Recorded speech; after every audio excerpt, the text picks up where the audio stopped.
Hello guys, स्वागत है आपका मेरी न्यू वीडियो में, जिसमें हम सीखेंगे कि क्वाड्रेटिक पॉलिनोमियल्स के जीरोज या रूट्स को किस तरीके से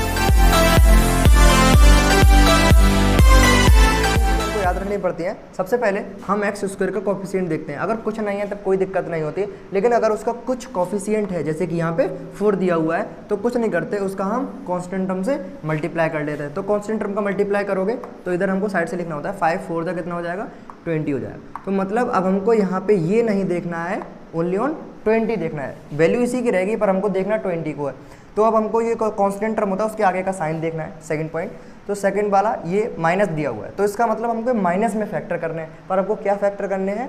थर्ड पॉइंट, हमको एक्स का कोफिशिएंट देखना होता है। एक्स का कोफिशिएंट यहाँ पे 8 है, इसका मतलब हमको 8 बनाना है माइनस करके, लेकिन मल्टीप्लाई करके हमारा कितना आना चाहिए? 20 आना चाहिए।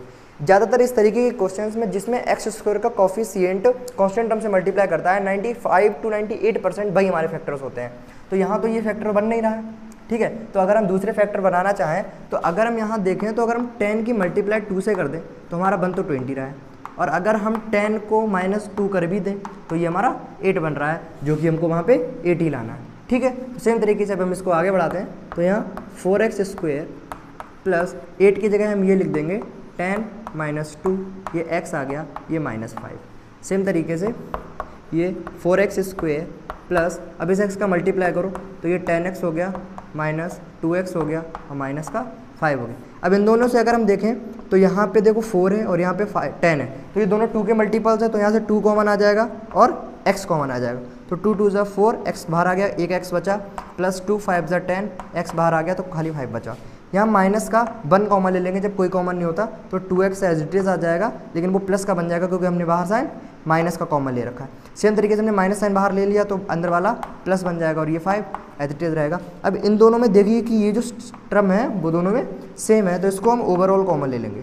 तो 2x + 5 ओवरऑल कॉमन ले लिए, तो यहाँ से ये तो कॉमन आ गया, खाली 2x बचा, माइनस यहाँ से ये कॉमन आ गया, खाली माइनस का 1 बचा। तो ये हमारे आ गए वैल्यूज़। तो इसके लिए हम कुछ नहीं करते हैं, इसको हम 0 के इक्वल रख लेते हैं। तो 2x + 5 = 0, और इसके अलग ले लेंगे तो 2x - 1 = 0। तो यहाँ अगर हम x की वैल्यू देखें तो ये 5 इधर जाएगा तो माइनस का 5 बन जाएगा, और जो मल्टीप्लाई में होता है वो डिवाइड में आ जाता है। सेम तरीके से यहाँ भी x = ये माइनस का टर्म है, उधर जाके प्लस का बन जाएगा, और ये जो मल्टीप्लाई में होता है वो डिवाइड में आ जाता है। तो अगर ये क्वेश्चन अच्छा लगा हो तो वीडियो को लाइक करो। हमारा जो नेक्स्ट एग्जांपल है वो उसमें दिया गया है √3x² + 4x + √3। रूट वाले क्वेश्चन में काफ़ी बच्चों को दिक्कतें होती है, पर ये काफ़ी इजी रहता है। सेम तरीके से हमको कुछ नहीं करना था, जैसे पिछले क्वेश्चन में हमने x² का जो कोफिशिएंट था और कांस्टेंट टर्म था उसकी हमने क्या करा दी? मल्टीप्लाई करा दी। तो ये √3 और √3 मिलके कितना बना लेगा? √3 मल्टीप्लाई √3 मिलके 3 बना लेगा, क्योंकि रूट में अगर सेम वैल्यूज हो तो रूट गायब हो जाता है, खाली वैल्यू आ जाती है।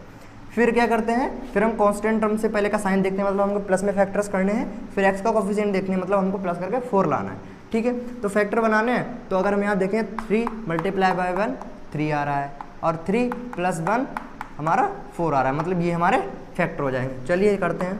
तो √3x² प्लस इस 4x की जगह हमको फैक्टर लिखने होते हैं, 3 + 1 x plus √3 as it is आ जाएगा √3x² प्लस यहाँ x की मल्टीप्लाई कर दीजिए तो ये 3x, 1 से करोगे तो खाली x आ जाएगा, और ये √3। यहाँ से अगर हम देखें तो √3 और x कॉमन होगा, √3 और x, तो यहाँ से तो √3 बाहर आ गया, यहाँ से x बाहर आ गया तो खाली x बचा।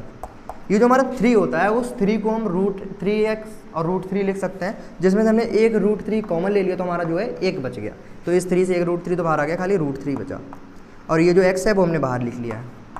प्लस यहाँ से कुछ कॉमन नहीं है तो हम 1 कॉमन ले सकते हैं।